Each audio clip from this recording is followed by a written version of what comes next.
Welcome back to GamingBolt, and today we're going to be talking about Effect Sedna, the follow-up to the cult classic Fear Effect 2 Retro Helix. So let's go back a couple of years. It was the year 2000, and the PlayStation 1 was buzzing with all sorts of titles. You had classics like Chrono Cross, Vagrant Story, Colin McRae Rally 2, Dino Crisis 2, and whatnot. However, one key title that immediately stuck out was Fear Effect. It was like an amalgamation of two other classics at the time, the horror and tank-like movement of Resident Evil with the stealth of Metal Gear Solid, in one sleek, cel-shaded package. Though the first game was more unorthodox than groundbreaking, it would be Fear Effect 2 Retro Helix that was most remembered. The series had transitioned to a more puzzle-focused affair, filled with numerous ways to die. There was still plenty of action though, and the game's art style and FMV backgrounds continued to give it a sleek, animated feel. Cut to several years later with Sushi's crowd-funded Fear Effect Sedna.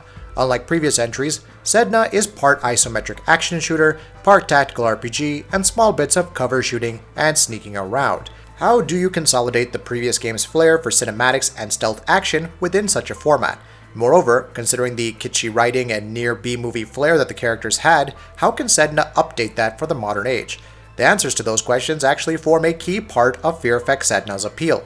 Missions are broken up with an abundance of cutscenes, deaths are vividly cinematic to the point of being excessive, and the animated vibe is handled competently.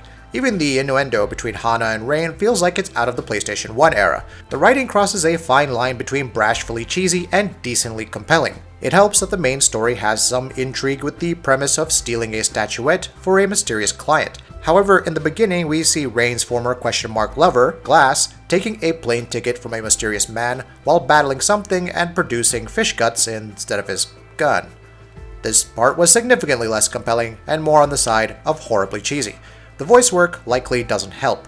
It's comfortably numb or terribly awkward from the get-go, which doesn't deviate too far from the original games, but is still weak overall. The story continues to elevate into intriguing supernatural circumstances, but the voice acting and overall script don't get any better. Again, these are things that you may reject entirely, and not just because you didn't play the original games. Fear Effect has always had a particular appeal to its presentation, but Sedna has several missteps. Despite characters animating and moving better in cutscenes with improved facial expressions, they're not a big leap forward from Fear Effect 2. The soundtrack is actually pretty good, meandering through neo-noir with deep synths and techno, thus being the sole highlight of the experience. But it's not the aesthetics that will ultimately determine whether you'll stick with Sedna, it's the gameplay. The game presents itself as a tactical isometric shooter with characters having different abilities. Hana can hit multiple targets, Rain can tase them, and Glass can throw grenades, and others opening up later. You can take cover, roll to the side, pause the action midway to issue commands to your party, you get the drift. The fear gauge returns as well, granting you increased damage when it goes haywire, usually when taking damage and under high stress, but also making you easier to kill in such circumstances. This could be allayed with sedatives and the like. It's also possible to switch between characters, something which the game makes use of during certain puzzle sequences and missions. The problem with the whole tactical aspect is that it's often more effective to just go in, guns blazing, without worrying about any of it. In fact, in some cases, it can be an active detriment. Many times I would tell my team to take position at certain points and execute certain abilities. After that, they'd stand stupidly in place while either I or they ate numerous bullets. Even worse, I couldn't find a way to scroll the map while paused. So if I wanted to position my squad for an ambush, probably attack an enemy that would be patrolling, it just wasn't possible. Combat itself seems to benefit less from the cover-based aspect, since enemies will frequently rush you. Not that taking cover is intuitive enough anyway. So really, you're better off just playing it in real time, focusing on one enemy after the next, so your party can team shot and wipe out foes. You can also roll from side to side during this. I feel the need to bring it up again because it's so important that I often forgot I could use it. So flawed is the combat that it feels like there are a number of medkits to compensate for all the damage you'll inevitably receive. And while I mentioned the sleekly produced cutscenes, the actual stages are pretty bare bones and mundane. In fact, many areas look so samey with their box-like arrangements of shelves, tables, computer servers, actual boxes, and whatnot. It's not impossible to have environments that are distinct and feel interesting to fight in when you're on a budget. Shadowrun Hong Kong is a superb example. Even if the overall aesthetics aren't considered, the stages just feel way too routine and boring in Sedna.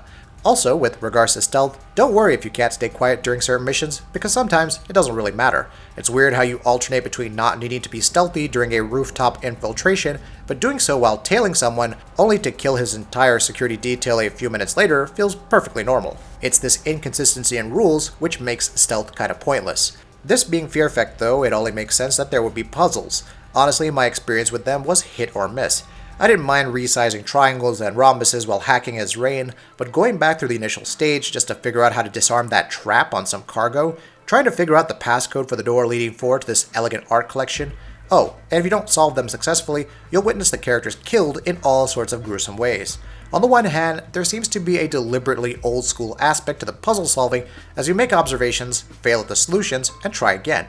On the other, it doesn't feel like the game does much to naturally lead you to solutions, other than, what, you didn't notice that one thing? Well, you're dead now. Not all puzzles are like this though, and there are certain instances, like moving walls to successfully avoid being detected by cameras as you run across, that work fairly well. Fear Effect Sedna's stylish presentation and understanding of the old game's atmosphere feels severely let down by the terrible tactical action, bad AI, boring level design, and annoying cover shooting. Even what should be the biggest appeals of the game, the voice acting and writing, just feel flat as a whole. It's not like Fear Effect Sedna is offensively bad, except when you mess up a puzzle for the dozenth time in a row, but it does nothing to endear you either. That'll be it for this video. If you like what we're doing, please go ahead and subscribe, and we'll see you next time.